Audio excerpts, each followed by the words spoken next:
Eileen, we can get started. And then,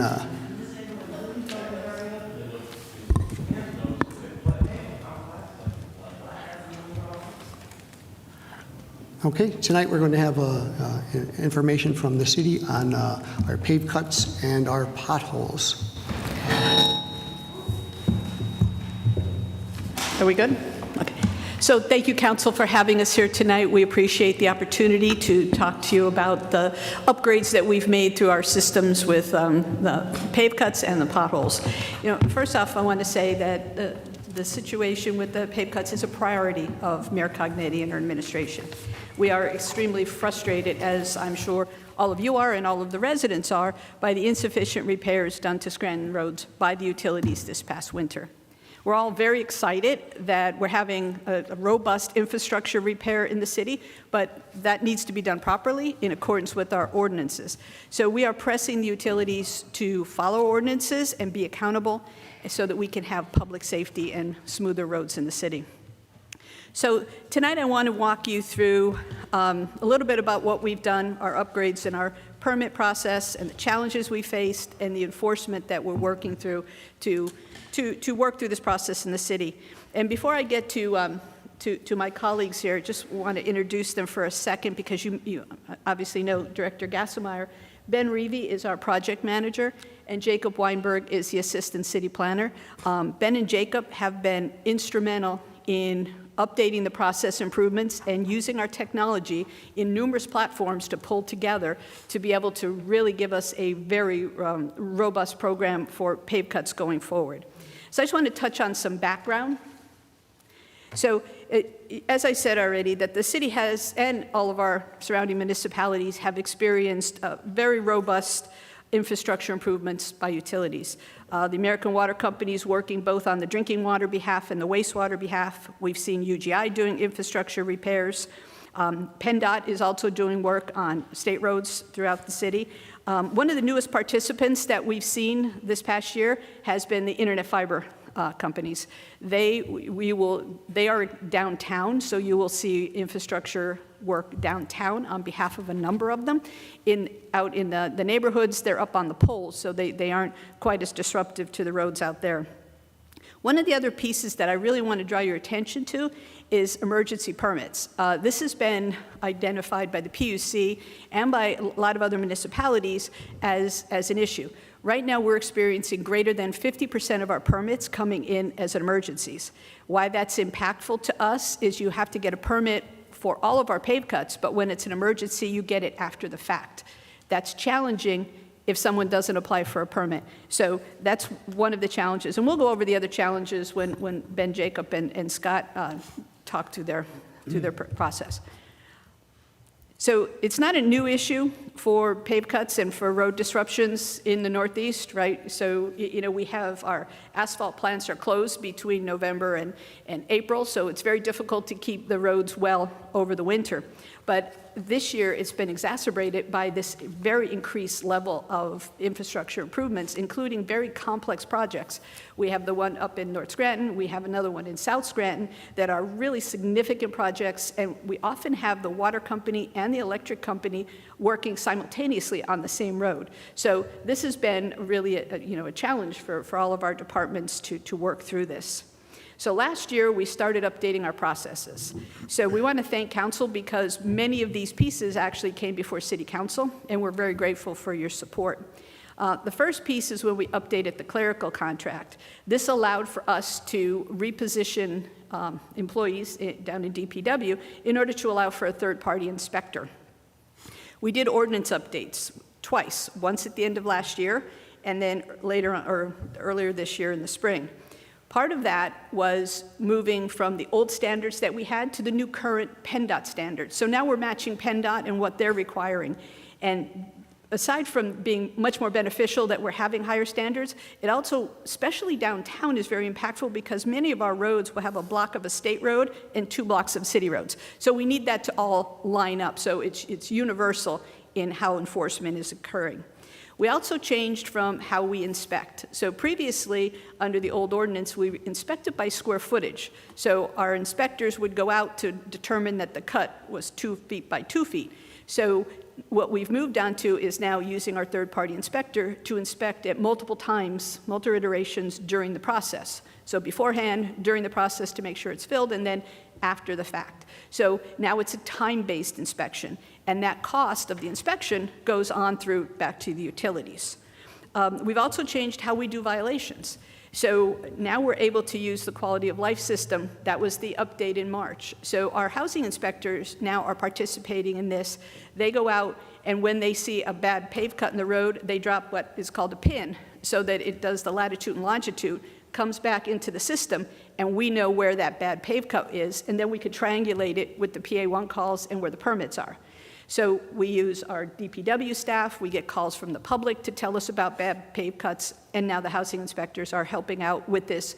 They're not inspecting, they're just identifying and locating them and reporting it to us. So we have the quality of life tickets that we use for entities that didn't get a permit, so where they have a late permit fee. In March, when we redid the ordinance, we added a late fee to it so that we could have a tracking for the inspection fees to go back through a permit. We also have a code enforcement violation that would go to the magistrate, and that's a fee of up to $1,000 a day for a bad permit. So the other piece that council was vital in is approving the purchase of the Esri software. So the Esri software is the GIS software, and that is, you'll see different maps that Ben and Jacob put up that show how we track and map all of these and can triangulate where work was done. Prior to what we've done now, we had a very decentralized system. Work came in on text messages, emails, scraps of paper. The maps were not often oriented from north to south. It was very difficult to ascertain where the pave cut went. So now they all go through OpenGov. The utilities are required to submit through OpenGov, and that's how the payment is tracked, and that's how the payment is received. Through that, we could send projects out to Riley and Associates if they're complex, like the one I mentioned in South Scranton, where they're bigger projects and they need engineering oversight. And the last piece I'll touch on is what we have worked very hard, this entire team and the rest of Scott's team on, is collaboration with the utilities. We had collaboration to a certain extent previously, but right now we have recurring meetings with all the utilities. We often have the utilities in the project management office to talk over larger projects. This has helped us greatly because this was a change in our ordinance, which really there was an education curve to making sure that they all understood that the city of Scranton was actually following the same specifications as PennDOT. So that was a very important piece of it. The other piece that's really important is when there is a complex project, Scott, his team, the third-party inspectors, Riley and Associates, Ben, all go out to the site, meet at the site, and talk about how they need to follow the ordinance and what's going to happen here and how we could best support them and how they could do this safely. The other piece that I forgot to mention that we did add in was traffic control. That was a big piece because they're required, the vendors are required to have traffic control, plus they're required if they're shutting down a road to notify the comm center so that DPW, police, and fire could all know that the road is being shut down. So I'll turn it over to Mr. Gassenmeyer. Eileen, before we move on, sure. So when it comes to the average pave cut, how long, what's the time frame from start to finish, from gaining that permit to the total restoration? Well, so there's three parts to it, right? So you get your pave cut. Once you do the PA1 call, you go out, you do the work, you immediately have to do a temporary fill, and that's with flowable fill put in. So the next piece of it is the permanent restoration. That cannot happen until 30 days after the cut, but before 90, so in that 30 to 90-day window. So that's the permanent restoration. The last piece is the final restoration, which would be the paving. So the tricky part here in northeastern Pennsylvania is that is very variable, because if the pave cut happened in August, by the time it got around to permanent, your plants are probably closed for the winter. That pulls you back to the spring. So the permanent cut you should be able to drive on the permanent cut without any issue. And to me, that's where we seem to have the biggest issue, is making sure that the permanent cut is well enough done properly so that you are ready for the final restoration when it's able to be done. And that's as per the ordinance. That's what the ordinance says, correct. Yeah. So the other piece on the permanent that wasn't there before is you need to make a wider saw cut, bigger than I think it's 12 inches? 12 inches wider than the actual hole that they are filling. Yeah, so in the timeframe of this pave cut, how many times may it be inspected? Is there, So they go out in the beginning, they go out when they're actually doing the work, and then they go out during the permanent restoration. okay. And in those larger projects, such as down by Toyota, those things are going to go on for probably more than a year from now. It's still going to be Now, the the same. Toyota one's a different example because that's a PennDOT project, that's a state road. But if Okay. it was on a city road, so we will, if it's a complex project, at times, our third-party inspector will actually have someone just be on the site if it's that big of a project. Yeah, because those right now, they're filled in with just gravel. The gravel wears down and it's, I mean. Are you talking about by the Toyota? Yeah, those larger projects like that go over an extended time frame, they need to be filled in several times during the course of the project. They So would how- have to. So how do we ensure that that occurs? So if it's identified as an issue, we would send our third-party inspector back out, and then we would go back to the utilities. And I have to say, and I think my colleagues here would agree with me, that since January, when we really started having a more robust relationship with them, they have been, for the most part, very receptive that if we identify a problem, going out to address it. Okay. You had sent me the list of all the cuts since January, so I had an opportunity to take a look at that. And when I ask about the time frame, a lot of these projects are a year out. So from the start to total restoration, that could take over a year for that project to Absolutely. be completed. Absolutely, especially when we have that 6-month window when we can't do final restoration because of the weather here. Okay. And, Ben will talk about later the number of pave cuts. So you could see we have even more than that list when we send it to. Yeah, so now, we started the new process in January, but prior to January, once a cut occurs, if it's not restored within a 2-year time frame, it becomes the city's cut, is that correct? So it's 5 years. 5, Right. okay. So the trick, going back, right, in 2024, we were tracking permits. Prior to that was what I referred to before is we had paper and text messages and other sort of things. So Ben and Jacob have done a great job in going back in historic PA1 calls to attempt to track down that particular pave cut through the historic PA1 calls. That is challenging because the PA1 calls might be over a larger swath, and there might be, if you go out and look at Mulberry Street and see how many pave cuts were on Mulberry Street, it might be a block. It's hard to ascertain which one. But as I said before, and particularly the water company has been a good partner in going back and addressing. Okay. Are there a lot of those that are now the city's issue to deal with? I don't know if you could. No, we overlaid the pothole reporter, the permits, and all of those, and we're only able to find 2 instances of all of the permits of going back to, I think we were able to go back to 23 on one call. So there haven't been a lot of examples where, and what's more than likely is that when we already had these connections with the water company, if there was an error, we went out and had them fix it, or DPW already fixed it. So you said you can go back to 2023 on one calls? Yeah, and Ben can speak more to the one-call system because he went to a one-call training that was super informative for our office. But the one calls go back many, many years, and they've been super helpful in working with us directly to send the sort of data types that we need to find that stuff. Okay, so when we're looking at them, there's not many that are now the city's issue to restore them completely? There will be some, and a lot of times if we can't find them with the PA1 call, then unfortunately they become a pothole. So what we do is when the people inform us through the pothole reporter that there's an issue with the road, they go through and they get filtered. If we could identify that they are a pave cut and we could identify who was the operator for the pave cut, we push it back to them. If not, then it will be a pothole. Okay, and when I'm looking at this list from January, it looks like there's 50 to 60 cuts per month. Is that on average, that's the amount of cuts that we're getting, is about, like, say, 55 or 50 to 60? Somewhere around there. I would say we saw a large spike in March due to asphalt plants reopening. I would say probably around an average of, 50 to 60. Okay, and these are all going to take, Actually, on the slide up there is the permits per month. okay. Eileen, now that I'm sorry, can I ask? So now that you have kind of updated this technology, now you're able to truly have it documented on the web, every pave cut moving forward, who was involved. It could be Pennsylvania American Water, it could be UGI, could be, I don't know who else, number of other groups, but, so, based on the new system, like you were saying, you could go back and track it.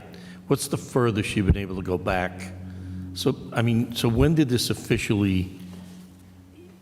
get this up and running, so this whole new technology system? Right. So we can track very well back to January of '25.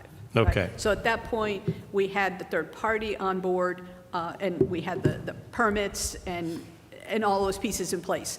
'24, we have a significant number of permits, but we didn't have the third party inspector on board yet, and Right. the ordinance was not changed. So anybody that got a permit in '24 were under the previous pave cut ordinance. So that's a little bit of a challenge because the ordinance changes were significant. So the new system really kind of aligns or coordinates with the new changes to the zoning changes, right? With the pave cut ordinance, yes. Excuse me. So Yeah. that Ben and Jacob have an overlay map, and I don't know if they brought it today, but a map where they could triangulate the pave cuts in the city on dots on the map, the permits, dots on a map, and complaints, dots on a map. So then we could tell right off the bat, you didn't get a pave cut permit, right? So we could really align things very easily with that. Oh, so it does multiple things. It can identify, right. Okay, well, Right. geez, And it there was could a also pave tell us cut it's here. It was UGI. They never applied for a pave cut, or whoever it might have been. Absolutely. Right. So now they're looking at multiple issues. Right. So in that case, then, we're sending, or not we, but the housing inspectors are doing it for us. They're sending out quality, they're QOL tickets to say that you did not get a permit, and now not only do you have to apply for the permit and pay for the permit, you have a late fee on top of it and the QOL ticket. So, we've sent out a number of notices, a number of violations. We've certainly got their attention, and that's why they all wanted to come and meet with us to talk through this process. So we, really, the main utilities are really, I think they understand it. They're used to it from PennDOT. It's the same system PennDOT uses. So it makes sense to them. So under the new system, when you're contacted that there's going to be a pave cut, our third-party inspector goes out, they probably do take pictures to document it, exactly They send us a report. what occurred, and then they'll come back, I don't know, depending on how long they're going to be there, they'll come back in the middle of the project, Make sure it's filled correctly. right? Make sure, okay, and then they'll come back again, And the compaction testing, thank you, Scott. right, okay. So do they only come back when a new action is taken on that cut, or they come back periodically? Well, they'll come back when there's a new action. We wouldn't want, because there's an hourly fee, so they wouldn't stay there. So many of these are just small, quick projects. Like I said before, if it's a complex project, then they're going to have to be there. And the big thing you said is they're required to go 12 inches beyond the actual pothole or the pave cut or what have you. Right. And that's 12 inches completely around Around the it. circumference of, okay. Right. And it makes it a perfect angled square or rectangle. Right, right. I have a quick question. So I'm thrilled that the amended ordinance in March of 2025 puts more of you involved and Pardon? I didn't hear. puts more of you involved, and there's more tracking and there's more oversight. But my question lies with knowing that you guys were coming here. I drove around the city, tried not to get in an accident between the potholes and trying to look at pave cuts, and noticed that I know that moving forward that you're on top of all the new pave cuts, they're in the system, they're tracked, and I'm thrilled. But what I've noticed was pave cuts that might have been last year's, might have been 2 years ago, that aren't consistent. Some are sealed. So like I'm looking in our ordinance, and it says the pavement joints shall be sealed with material approved by PennDOT. So I'm assuming that's tarring the perimeter. That is tarn. Right? I mean, I remember growing up as a kid, every summer there was this was done, and tar was everywhere, which is great. I mean, I remember riding my bike through it. I remember not getting up in the morning, you could smell it everywhere in the city, or not everywhere, but But with that said, I knew this was being taken care of. But so me driving around looking at some of these pave cuts, and these I've seen for more than a year. I just took a better look and noticing that maybe 50% are totally sealed. But the other 50%, 3 might be within 10 feet of the same cut or another cut, and they're not sealed. So I know you're tracking all the new cuts and going to be on top of it. So what do we do about the old ones? But I'm going to give you just one more example. So a neighbor of mine sold their house, right? And the new owners are working on it. And they did a pave cut, a third party. It wasn't the water company, but it was to put a sewer line in, obviously. I'm not an expert, but that's what it appeared to me. That cut is horrible. It's probably this deep and no seal. So, I mean, how is that tracked? How is that being taken care of? I know you're seeing this being policed now between code enforcement and DPW. So this is like for an education awareness piece for people watching right now, when they experience that or have one in front of their house or a street over that's not a new cut, how does that get resolved for them? Because the ones that aren't sealed properly become potholes. I know it's the second part of our meeting, but I've seen some of these pave cuts that weren't done correctly that are now potholes. Right. So who's watching that now? So as I said before, so we get complaints in 311 or the pothole reporter, correct? Or if you want it, send them in directly. So what we're doing is going back through the historic PA1 calls, and that's how we're identifying who was the utility that was involved. So then we reach out to the utility to have them address this issue. You're right, they were not up to standards, but I'm not sure what our standards were historically, but now our standards are that they need to be tarred in compliance with the way PennDOT. So they're not grandfathered, they're going to be applied, these faulty previous pay cuts are going to be held to the same standard as the new ones. It's just, we just have to, the residents should help make aware of these that you might not see. Because I'm aware of a couple that maybe the city isn't, so the residents, if they're having the same issue as me or uncovering them, because some are watching, and we get a lot of questions about pave cuts and potholes, and hopefully the ones that are watching, that the ones that ask the questions, know that they have a vehicle, they can reach out to the entities in front of me and even have the old ones taken care of. Right. So if the old one is failing, and then we also have to be able to identify which utility, right? So there is a little complexity there, which might be challenging because it's possible they did not apply for a permit, but we could try and track them through the PA1 calls. But certainly send it in through the pothole reporter or 311 would be a way to send it in. Another quick question, right? So, okay, the new pave cuts. So the other ones you might not be able to identify, but when I see some new ones, I see some in yellow, I see some in purple. Which utility's yellow, which utility's purple? I think the residents should know that too. So I don't know if we want to continue, because we do have that I'm sorry, up there. but- Oh, that's okay, but I don't know. These are the questions I get, so that's why I'm asking Sure, you. so we did think of some of them, so. Can I ask a quick one that's in the same vein, and then we can move forward? So subcontractors. So utility company, I asked about subcodes, right? So when a company comes to the city for permit, do they use a subcode when someone else is subbing?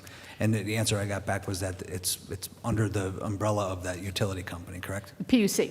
All right. So when a subcontractor does the work of, say, the water company, is the water company responsible for the work, or is the subcontractor? The water company. So the water company, electric company, whomever it might be, in our experience, does not generally do the work, right? They have a subcontractor. So the permit is taken out in the name of the water company or the electric company, whomever it might be. So, and don't forget in this, because there's a lot of moving pieces to this. We only have jurisdiction over the pavement of the road. So when you're talking about subcodes, I don't know if you're talking about whether they're doing electrical or what type of work underneath it. That's under the jurisdiction of the PUC. So once they break the top of the road, that's where our jurisdiction ends and the PUC jurisdiction begins. So that subcontractor, say on Broadway, there's a couple cuts there by the old Shaughnessy's bar going down Broadway. A subcontractor does those, fills in those cuts. But as the restoration goes, there might be more than one subcontractor that completes that from start to finish? What typically happens is one subcontractor does the work and another subcontractor does the overlay at the end. So they have different cadences in how they work, and different vendors work for different utilities. Okay, and that could take up to a year for final completion. Well, depending on what time of year it is for final restoration. Permanent restoration will be done sooner, but the final restoration, which is the nice overlay, is done when the asphalt plants are open. Okay. And someone must be watching this because I just got an email. Is there a bad pothole concerning- somewhere? I just forwarded to Scott, Ash Street. So that's action. I think we actually have the ones on Ash Street already reported on the pothole reporter. Up by James Street, Ash, up in that area. So just to hit what you three were talking about, when you do those reportings, we encourage the residents of the city to report, because then we go out and we identify, okay, is this a pothole? When our guys get out there, if they identify it's a pave cut, then we shuttle it back here to Ben and Jacob.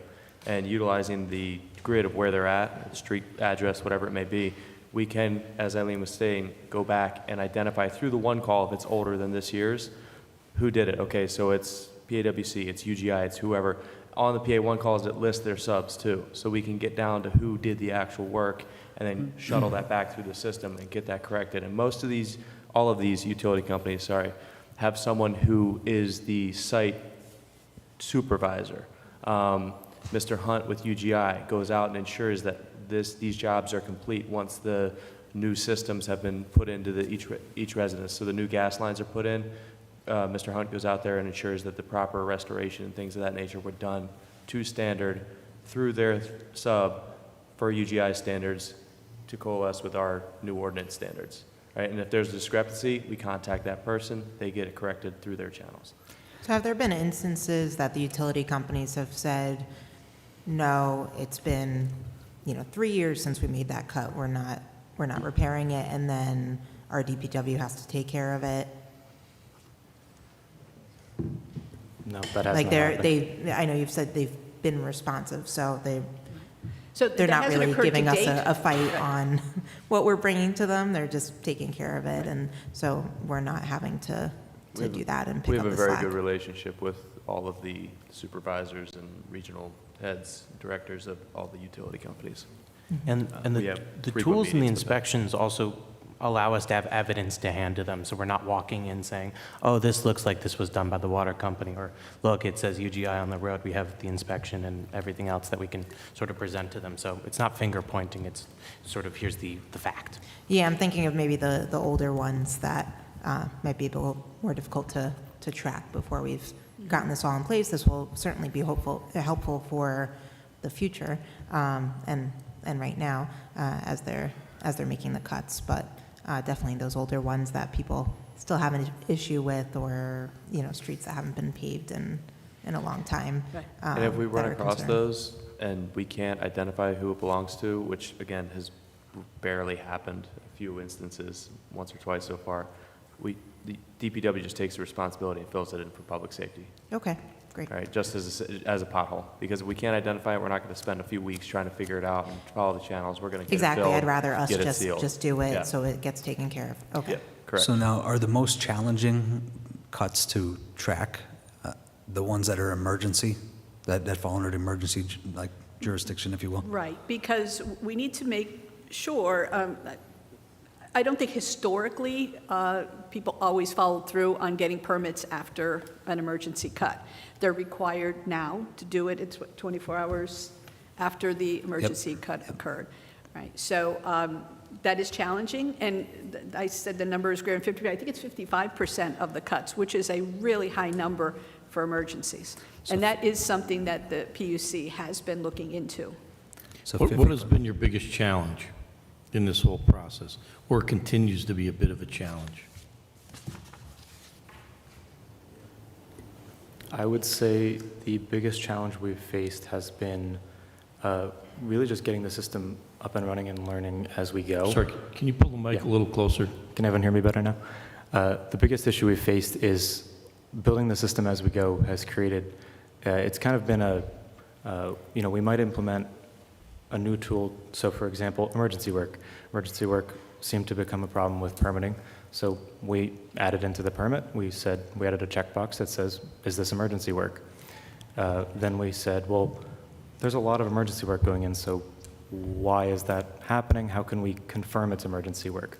Well, the PUC has a legal definition of what they deem emergency work. So we went in, added into the new permit. After they check, is this emergency work?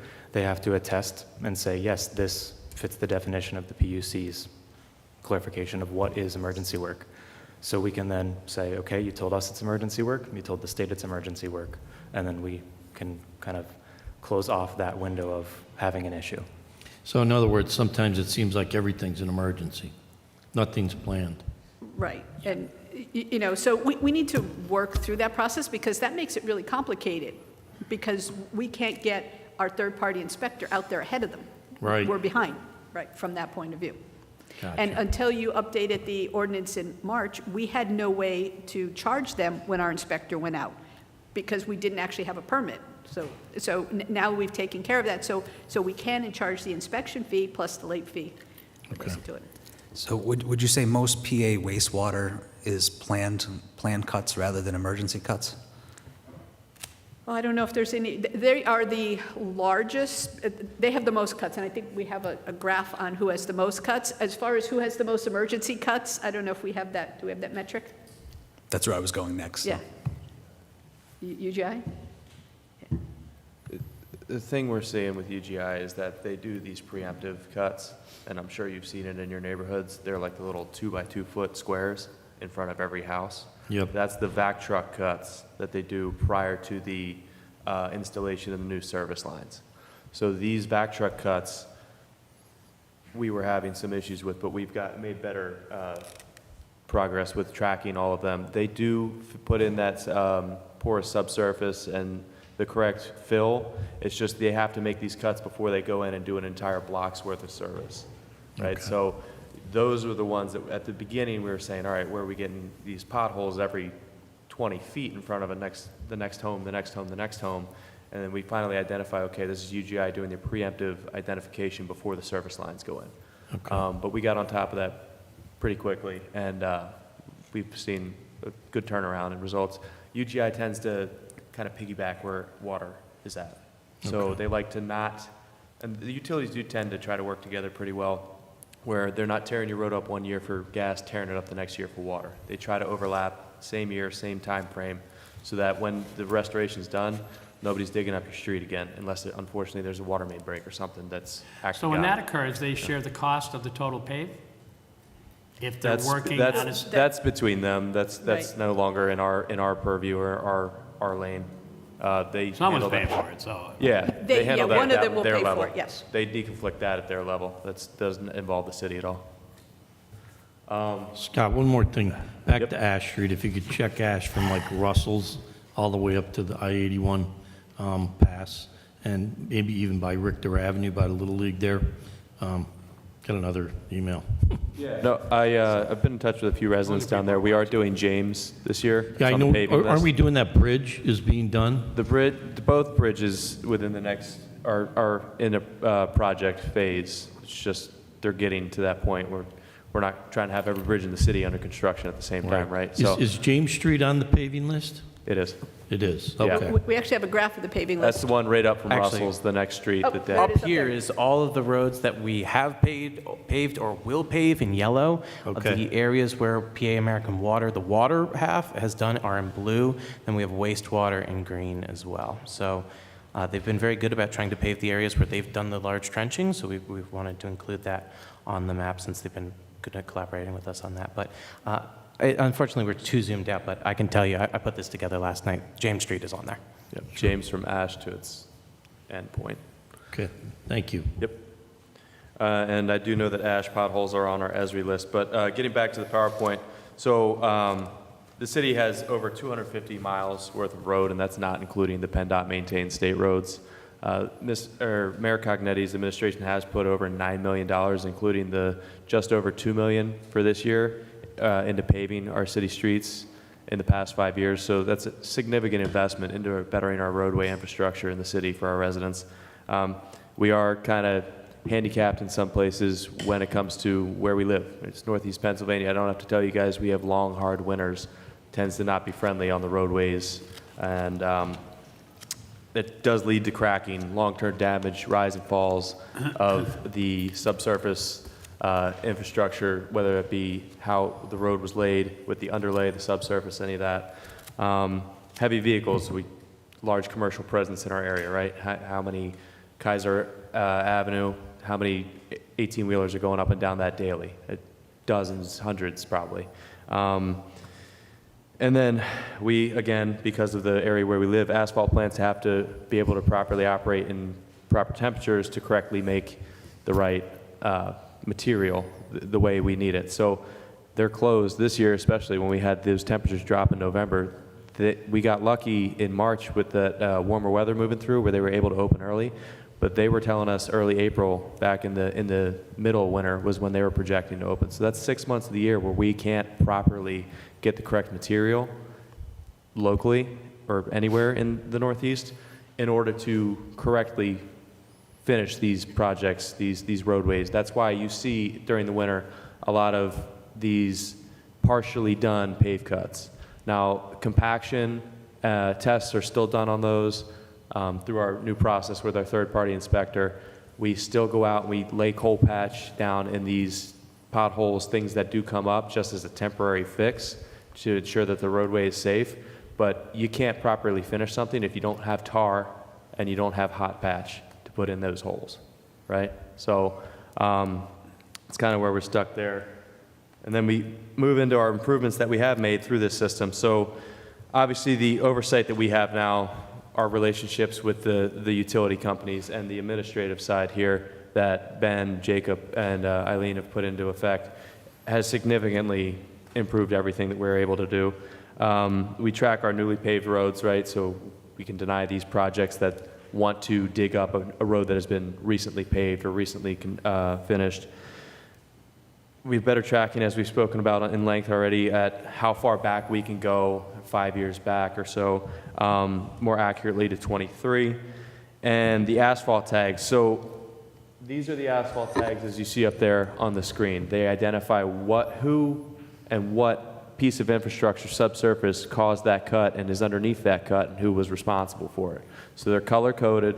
You walk up to it, you can see, okay, blue water, green sewer, and et cetera, and you can identify that. Now, if you walk up to a cut and it's clearly a pave cut, not a pothole that was filled, and there is no tag in there, well, that's because we are not finished with it. It's not through that restoration stage, that final restoration. So when you do go into potholes, you have that sub-base, the base layer, and that's where you see that compaction where it's about an inch under the roadway. All right, that final wearing course isn't put on for 30, 60, 90 days, depending on certain factors about the roadway, the weather, whatever it may be, because when you finish those haphazardly quickly, that's when you tend to see those divots form in the road, right? You get that compaction that's not completely tested, completely verified before you put that wearing course on. Therefore, you have a failed cut, and then we have to go back, tear it up again, restart the process, and then refinish it, which is why you will see a lot of these cuts that have been going on through the winter. They're still within that phase because, okay, now that the ground's not frozen, we can truly see if that compaction is at the point where it needs to be, or if we need to go in, add some more fill, some more of that sub-base, allow the compaction to sit through rain, anything like that may get under that material, and then, okay, it's compacted, it's fine, it's hit that window where we need to finish it, the company comes back through, hits it with that wearing course, tars it appropriately, plants that tag in it, and it's done. So when you see that tag, that means that it's totally When you see restored. that tag, it means It's that it's final. been approved, it's final through our third-party inspector, through the city's verification process, right, through our permitting, everything, and that's like the seal of approval, right? And Now, who's placing the tags? so, Jacob, you want to?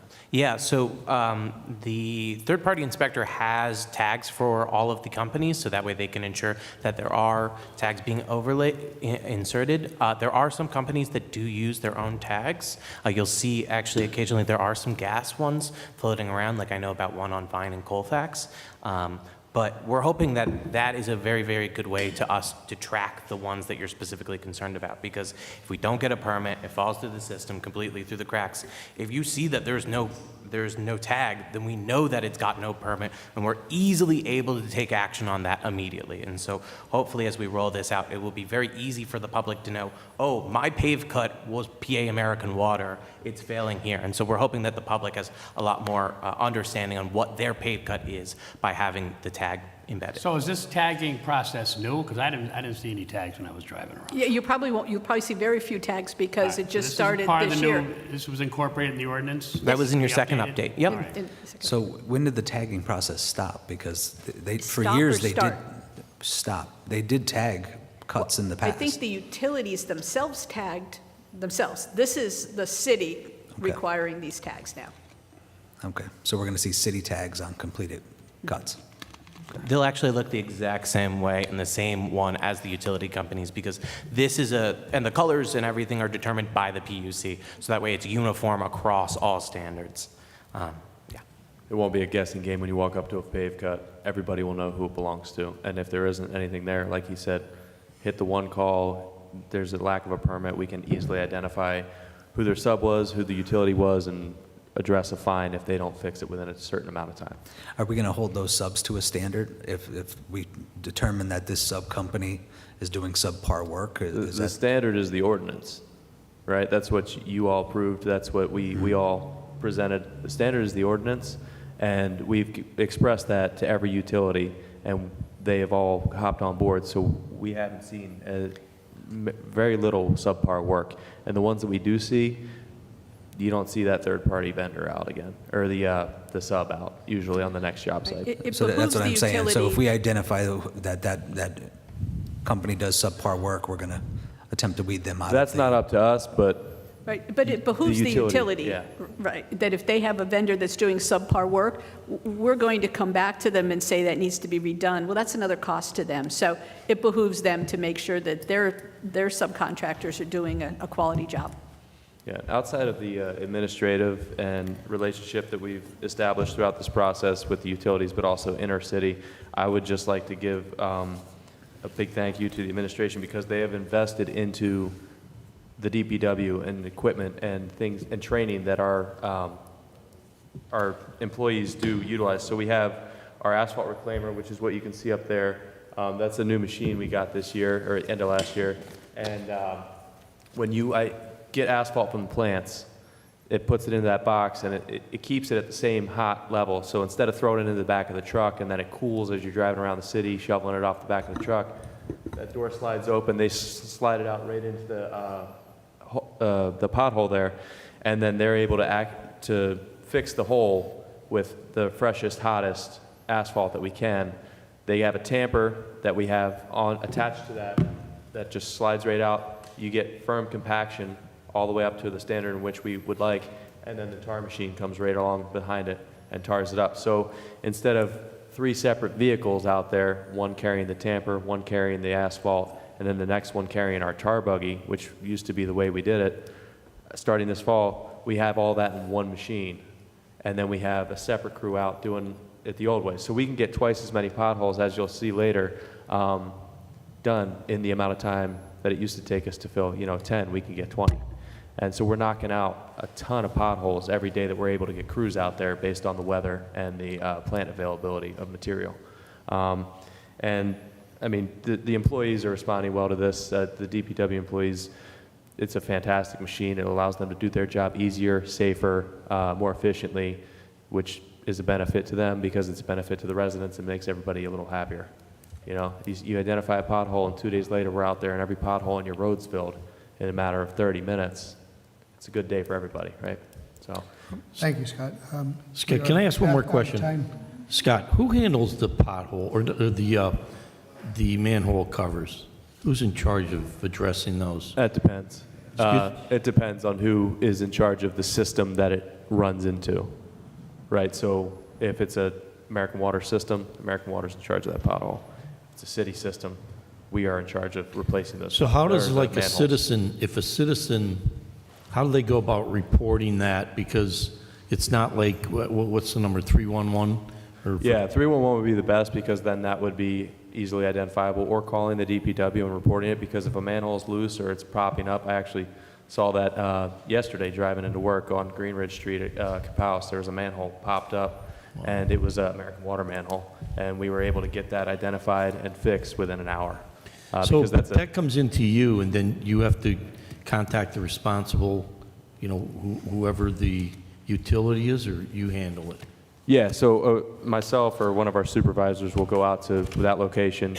Usually you can tell by the manhole, the printing on the manhole lid, who it belongs to. Okay. And then we contact the appropriate party. So if it's us, we fix it. If it's American Water, they're very responsive in a situation like that because that's a safety issue. A Sure. car tire hits that, you're tearing out the entire underside of your car. Right. So we like to be very responsive, and they do the same. Thank you. Okay, thank you very much. We are out of time. So we'll try again. Maybe we'll get through your presentation next time. Thank you.